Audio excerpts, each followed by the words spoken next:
de faire partie de cette liste. Déjà, je parle pas de médaille là, hein, je te parle juste de faire les Jeux à Paris. C'est de là kiffant, c'est kiffant de fou malade. Avec tout ce qu'on est en train de mettre en place aujourd'hui, franchement, il a vraiment une belle carte à jouer, quoi. Je vais là-bas pour aller chercher cette médaille, clairement. Alors je m'appelle Samir Eid Saïd, je suis gymnaste de haut niveau.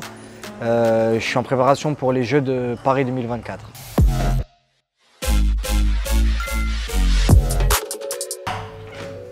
Hey, salut l'équipe, c'est Samir Eid Saïd, membre de l'équipe de France de gymnastique. On va passer une bonne petite journée ensemble. Bienvenue au Krebs. Entrez les gars. Alors moi, la préparation physique, elle se passe en 2 lieux différents. Donc la première, c'est le Krebs, avec le coach qui est là-bas, Christophe Keller. Et l'après-midi, on est plus sur les anneaux avec la technique à faire. La séance, c'est dans le chaudron là-bas. Donc une petite séance de fractionné de 30-30. Je vais essayer de négocier avec le coach si je peux faire 10 minutes, mais je suis pas sûr qu'il va accepter. Tu vas rentrer, t'es sûr? La torture, on le subit, l'entraînement, on le choisit. Samir vient ici 3 fois par semaine pour de la préparation physique et de la tétanisation préventive. Et il vient 2 fois par semaine pour faire ce que vous voyez là, la thermotraining room, l'entraînement à la chaleur. Ses qualités, en fait, c'est un compétiteur hors pair. Donc quand il se fixe un objectif, voilà, il est vraiment dans l'objectif. Qualité d'un point de vue physiologique, il a une force de fou en fait.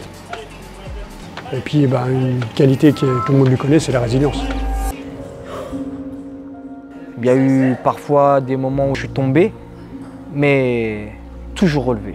On a tous vu la blessure aux Jeux Olympiques de Rio, triple fracture ouverte tibia péroné. J'entendais des « ouais Sam, ça y est, sa carrière elle est finie, il ne reviendra pas ».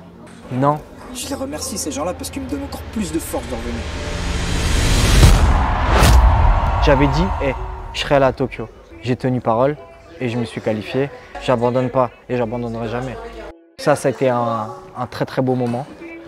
Ensuite, la qualif pour Paris 2024, on est en train de la vivre là, c'est une putain de fierté.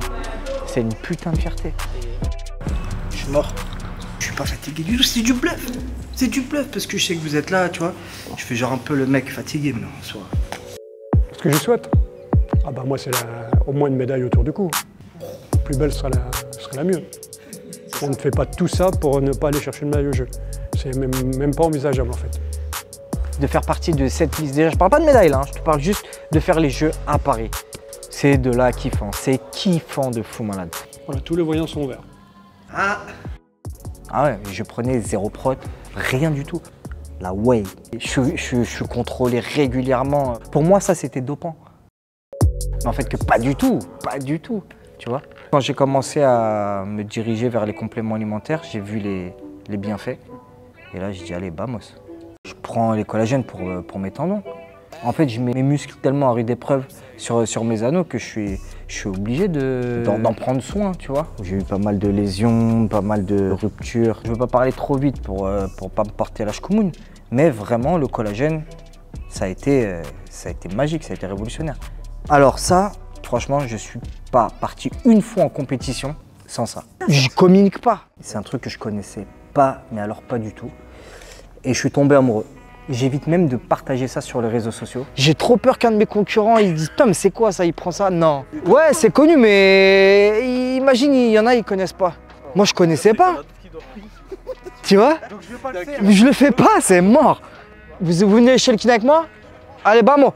Après les Jeux, ça va être plus tranquille, ça va être mieux. Tu vois? J'étais pas un connaisseur de ce qui est complément alimentaire. Moi, c'était un sujet qui n'était pas forcément vraiment acquis. Maintenant, je sais ce que je prends. Je connais les effets. Je suis très attaché à Paris. C'est là où ma famille, mes amis qui sont aussi là-bas, tu vois. Non, en fait, je mène une double vie, entre guillemets, tu vois. En faisant attention à ce que je dis, mais je remonte régulièrement sur Paris, tu vois. 1 à 2 semaines par mois. Ça me permet de faire mes soins, tout ce qui est récupération. Je voulais me sortir de ma zone de confort de ce que j'avais à l'INSEP et la qualité de vie ici. C'est agréable, tu vas t'entraîner, il y a la mer, il y a le beau temps. Puis franchement, je suis content de donner la chance à mes enfants de grandir ici, tu vois. Donc ça va, j'ai trouvé vraiment un bon rythme, je suis content. Là, ce qu'on fait, c'est que en fait, je me suis fait un petit bobo au niveau de la cheville. Donc du coup, je viens faire ma rééducation. Allez, fais comme chez toi, Sen, prends un box et va se mettre tout nu, on va y aller. Franchement, je fais là tous les jours. Du lundi au vendredi. Pourquoi vous le filmez? Je veux juste que tu me répondes à ça. Parce que ce mec-là, il va juste au jeu pour taper dans les mains. C'est une mytho. En vrai, il me fait des papouilles. Si j'avais un vrai personnel soignant, tu vois, vrai, bah j'irais là-bas en mode déter. Donc on se vanne beaucoup parce que voilà, on s'apprécie, mais on essaie de s'évader. Tu imagines, il travaille, parce que pour moi c'est un travail, il se défonce le corps pendant 8 heures par jour. Mais quel mec va faire ça? Et moi, s'il va là-bas, qu'il applaudit, je le démonte. En mode 2. Donc là, après, on se rejoint à la salle. Tu vois, je vais manger, je vais dormir et je rattaque.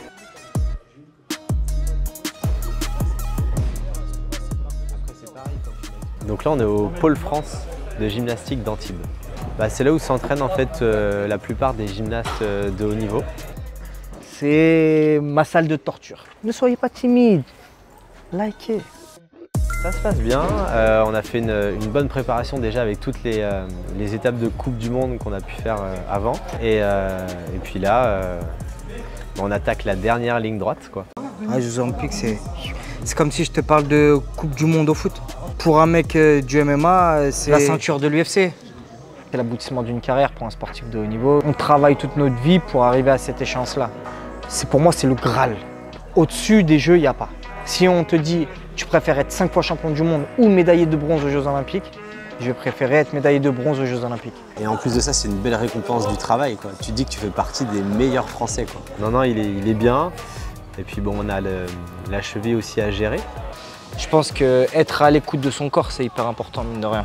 C'est important de s'écouter. Parce que si tu retravailles dessus comme un bourrin, bah... En plus, avec la vitesse, la hauteur, t'arrives... Si c'est pas lésé complètement, bah, tu peux vite amener à une rupture complète. Donc c'est ça un peu la complexité entre guillemets du sport de haut niveau. En fait, la peur, elle a toujours fait partie de notre quotidien en fait. À toi de faire en sorte que tu la gères au mieux. La peur nous aide pas mal. Donc en fait, ça va permettre d'être plus lucide sur ton acrobatie plutôt que de partir à l'arrache et... Après la blessure, j'ai refait du saut, tu vois. Si tu remontes pas en selle, entre guillemets, c'est pas bon. Quand tu tombes, faut vite refaire. Mais je dis pas que c'est facile, hein, loin de là, mais il faut faire.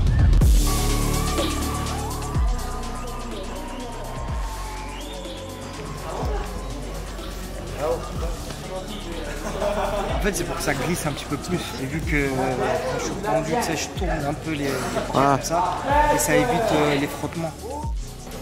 Bah là, on va avoir un travail de force et puis après, on va faire un peu de volume aussi. On va répéter plusieurs fois les mouvements et il va arriver un moment donné où il va plus trop réussir à forcer. Un petit échec musculaire, tu vois.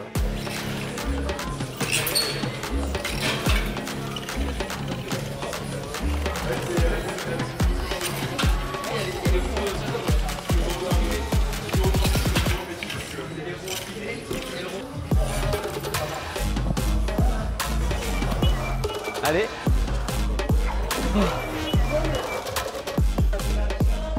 T'es prêt? Ça va être dur, gros, hein.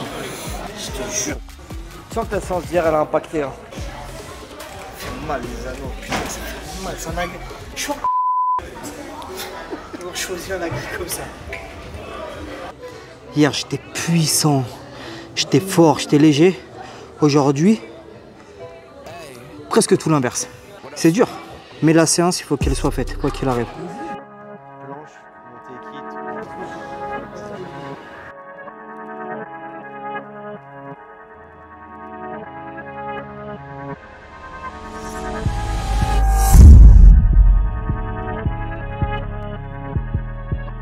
Ta figure préférée? Le Aïd Saïd. Le quoi? Le Aïd Saïd, j'ai inventé une figure. Le fait que ce soit un élément qui n'a jamais été fait, quand il y a le juge qui va noter l'élément, déjà il va voir ça, il va se dire wow, c'est quoi ça, tu vois? On va pas me demander de faire un grand écart aux anneaux. Il va falloir faire le taf le jour J et c'est l'objectif.